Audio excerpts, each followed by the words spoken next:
7 News Time is 6:21, and this morning we're talking about the water levels on Lake Ontario and the St. Lawrence River heading into 2012. Dave White is here from New York Sea Grant to lend a perspective as to what's going on. Good morning. Good morning. Good to see you. When we talk about the winter time and snowmobilers or skiers, snowboarders, anyone that enjoys the winter recreation, you need snow, and so you think of those things not happening because we have a lack of snow this year. At least it's not as what it usually is.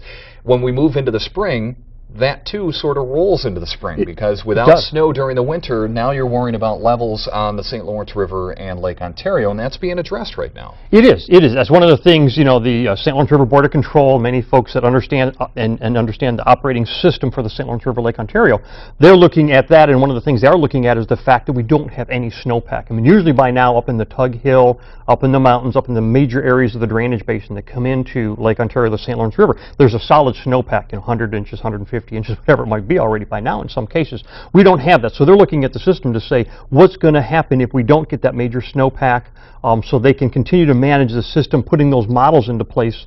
Again, and their focus is to maintain the system for all of the various users that are out there, including maintaining it for recreation, commerce, shoreline protection throughout the entire summer. So they have to be looking at that now. They are. They meet, they talk regularly to look at, do we need to hold water back? Do we need to let water flow? Because they then have to also put in balance if we don't have a snowpack, but then we get major rains. So when they begin to think about, do we hold a lot of water back in case we don't get the snowpack, they have to make sure that they're not holding too much back in case all of a sudden we get a heavy rain spring. To maintain it and not then flood out Montreal. We had quite a bit of snow in 2010. We had a pretty good amount of snow for 2011. So in your opinion, you've seen a lot of these cycles. What do you think is going to be the situation going into 2012 with the spring?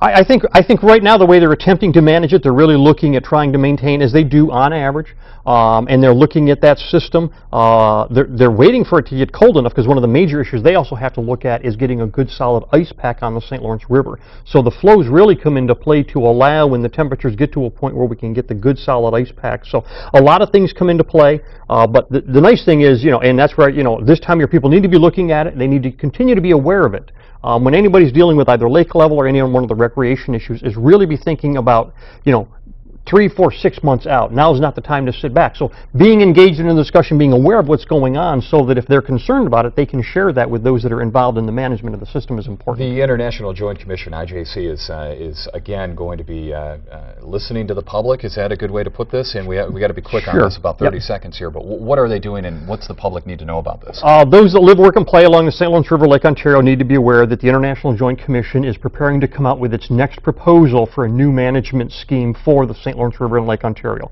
It's a follow-on to the Lake Ontario-St. Lawrence River study that started back in, you know, the early 2000s, a 5-year study that then went through several iterations of different types of plans. There was B+. There was then a secondary plan that came out. They're about to come out with a new plan that we believe will be called BV7, and then they'll go, what we've heard, 2 public hearings in the spring, late winter, and so folks that haven't been engaged in that, there's already a lot of discussion going on about it. The plan has not even been released yet, and they're already holding public information meetings.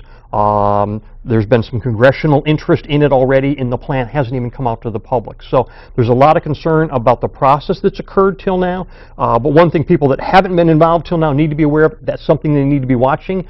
You know, if folks are going to be headed off to Florida for a month or 2, they could be actually having public hearings while people that live, work, and play along the lake are actually out of the state, which is a concern to people as well. So the process right now has got a lot of people concerned on what's going to happen. You had that 5-year study, and then the B+, and then a secondary plan. It just seems like it keeps going and going and going, and so it's just an ongoing process, and people have to follow it here. They really do, and it's about to start up again, and they need to be aware of that, and, you know, try to refresh their memory what's going on. How does the plan work? How does the system work? It's going to be an important time for a lot of folks. All right, Dave. Thank you much. We're back here in a couple of moments.